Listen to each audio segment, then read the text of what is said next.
Alright guys, Scrappy again today. Hope you're doing well and enjoying your day so far. Major updates to Black Ops 6 on the way. Brand new maps in the game, and that's certainly a big deal for the current title, but also new weapons maybe coming soon as well. Big news though, OpTic starting to stream their practice over the last few days, and a couple of very interesting results happening last night versus Ultra, and then certainly against Gentlemates that we're going to be getting into. Very much interested in your thoughts in the comments below. Hit the like button if you enjoy. Subscribe if you're new as always. I'd greatly appreciate it. First of all, big news I would say in the COD scene is that Doug Martin is officially the Guinness World Record holder. You guys know a while ago now he completely smashed the record to pieces basically. The previous record for the most pull-ups in a 24-hour window was 8,940 or so, I think, by a Japanese fella. Doug came along, blew that out of the park. In 21 hours, he actually, his arm, like, he was completely dead. So he actually didn't even go the full 24 hours, but he completely took it to a new level, 9,250 for charity,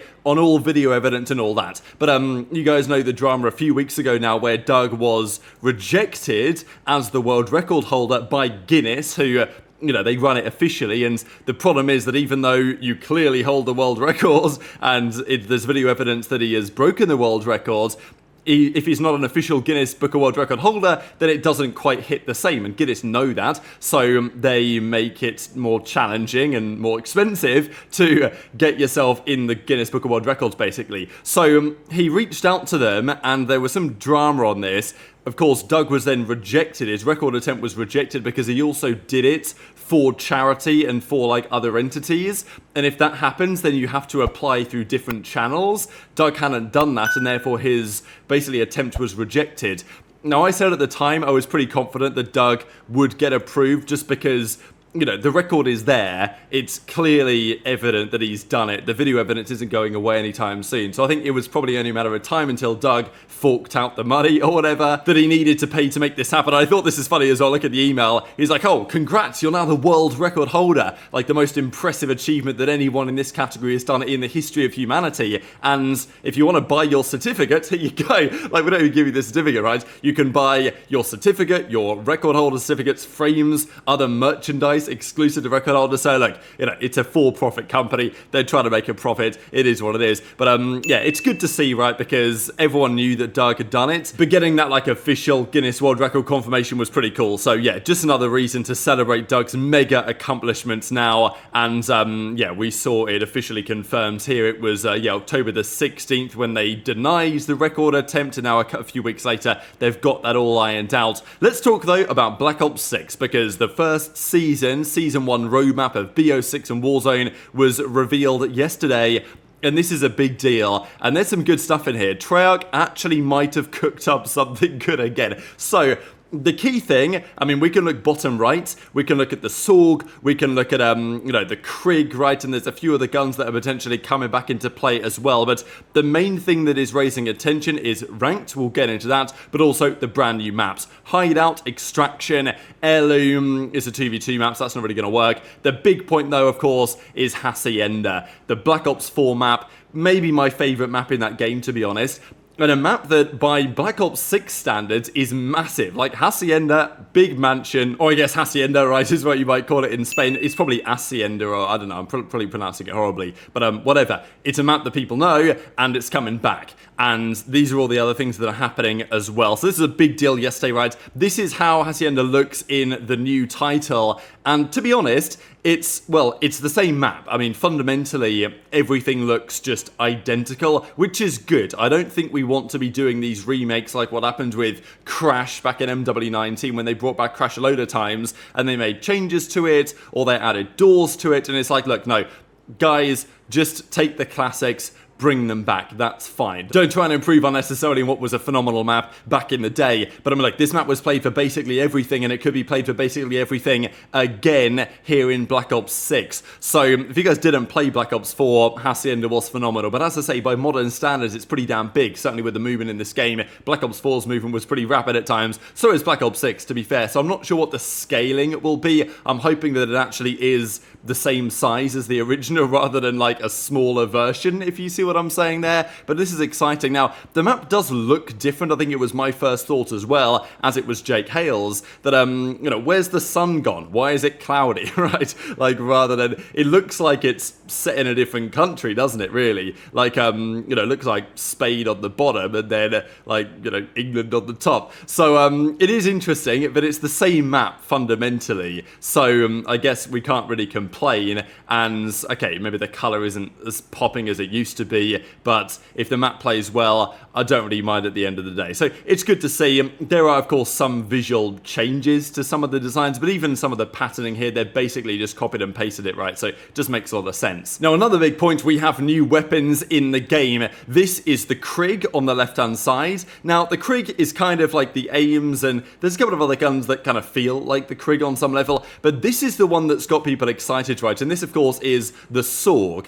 on Hacienda. So the Saug was the AR weapons, well, worst enemy at times actually, in Black Ops 4. The go-to SMG. It was a good SMG at the start of Black Ops 4, but at some point in the cycle, you guys might remember, they changed the weapon to no longer be projectile, but to become a hit scan, right? So it was kind of a feature around that time. The weapons became projectile guns, where each, you know, bullet was actually, it had some travel time, and basically all of the weapons, apart from the snipers at an incredibly long range, it was never noticeable, but it's always better if it's a hit scan. You fire the bullet and it immediately goes down the laser beam, and if anyone's in the way, they obviously get shot immediately. So the Saug became that later in the cycle, and it was revolutionary for the Saug, and it became a 2 Saug meta really towards the end of the game. Obviously, moments like this came to mind. Scump says, did someone say Saug? This a famous moment it was Anaheim, wasn't it? Or, yeah, pretty sure it was Anaheim anyway. Cell versus Scump, 1 versus 1, OpTic versus FaZe. What a time this was, and of course Scump clutching the legendary 1v1, one of the most hype moments, to be fair, in Call of Duty history. But obviously not just Scump, right? Simp comes out as well and says, did someone say Saug? Like, the Saug is back, and look, obviously there's been some questions what the SMG meta might be right now, but to be honest, the Jackal is a slower firing, faster, you know, higher damage SMG. That seems to be the go-to that many are going with right now, and I think for good reason. I feel like it's the best personally. The Saug was a higher fire rate gun, a bit more recoil, a higher fire rate, and you know, I'm not saying that we're going to get a 2 SMG meta, because we very rarely do, but I think there is a world in which different SMG players have differing opinions on what is the best gun. I'd love to see Treyarch really try and balance the Saug well with the Jackal, and have it be kind of similar to, I don't want to say the Vesper versus the VMP from Black Ops 3, but let's just say the VMP versus the Kuda, as it were, right? Obviously now the VMP's been nerfed, the Kuda is basically the go-to gun in Black Ops. I'll mention Black Ops 3 again. Genuinely was not my intention, but whatever, it just happened. Kuda is currently the go-to gun if you go back and play Black Ops 3, because they nerfed the VMP.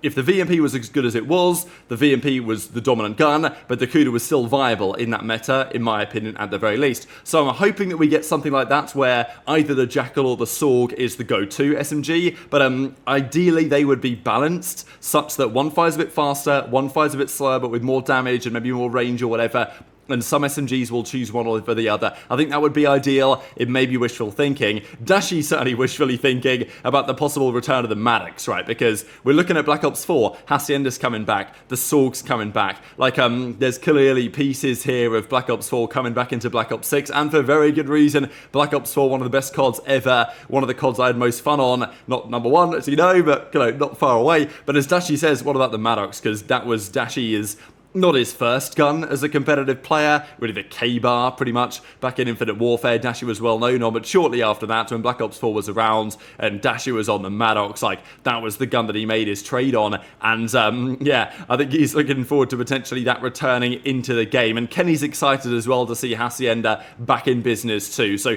lots of excitement around this. It's the number one thing right now, which is the problem that needs to be solved in Black Ops 6, is the situation with the maps. And hopefully the new couple of maps they've added could be viable. We know for sure that Hacienda is. And to be honest, if like they bring back another one, there's talk about Yemen, obviously, and firing range as well. But let's say they do bring back, let's say, you know, Frequency or Arsenal or some other map, Gridlock from Black Ops 4, just throw it in the pool straight away. I think this is the question, right? Often new maps are added, the pros want to test them and stuff like this.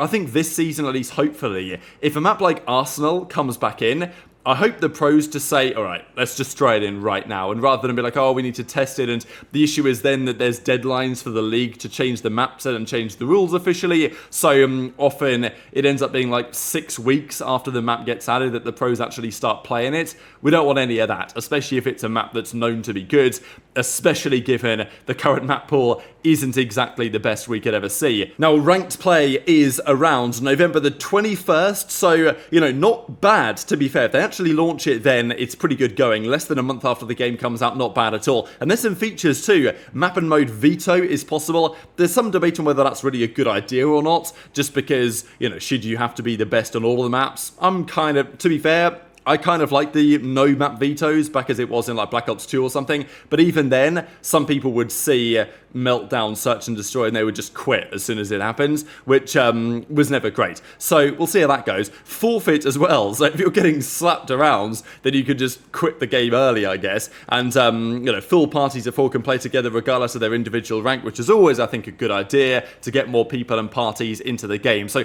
ranked is coming soon, excited for that one, but let's talk about some actual competitive play, and that involves OpTic Texas. They had their scrims on yesterday, or streams on yesterday, and well, let's have a look at some of the results. So they played Ultra. This is the Ultra team, of course, with Marcel, who is Beans, but going as Marcel. So it's JoeDeceives, CleanX, Marcel, Beans, and Insight. And the 4 maps that OpTic played against them, they won 3 of them. So pretty good stuff. Some close games in here. It's still pretty early days for both teams, right? I'm not sure exactly of these 2 teams who started practicing earlier. Maybe Ultra, marginally, not so sure. But OpTic have only got into it over the last few days. As I say, it's very early. I mean, the game's only been out for a couple of weeks at this point. So, what is it, 2 weeks today, actually, probably. So, yeah, the teams have been probably practicing for nigh on a week, but we're starting to get to see the likes of Protocol, and as I said the other day, I think, you know, Dashy's particularly good at this map, and we see it again right about here. Goes 47 in 31 for the win. This time it was Insight. They're having a great map here on the rewinds, 37 in 20. I know it's eliminations, but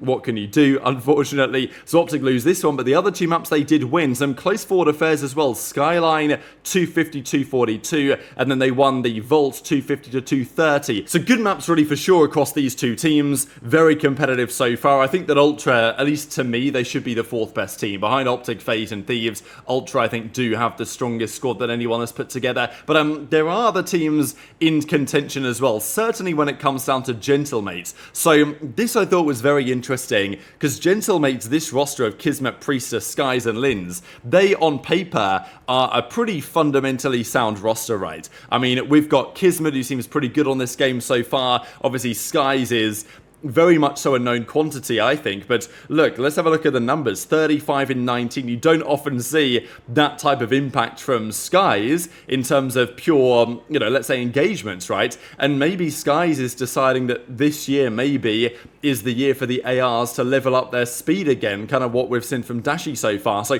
that's an interesting trend to keep an eye on. The other one I would say from this scrim set really was the fact that Priestahh was looking really good. I mean, these are some of the other scoreboards here. Priestahh on this map on the Skyline goes 48 in 35. Skyz drops 45 kills. They won this one 250-248. So, yeah, it's looking pretty good, I will say, early on here for the Gentlemates team. Obviously, scrims are up and down, but I think the key question on Gentlemates really is that I think you kind of know what you're going to get from Lynz. He's probably not going to be HyDra, but he can do a job there on the SMG. You just need the best possible version of Kismet and Priestahh and Skyz in order to make this team a championship contender if you want to compete with the top dogs. And so far it's looking all right. So, yeah, they win that map 250-248. They win the rewinds 250-228 as well. Lynz had a good map this time, 37 in 28. Kiz with a good one as well. And then OpTic did win a couple of maps though here. So they won the red card 250-220 in the end. Big map from Shotzzy, 37 in 31.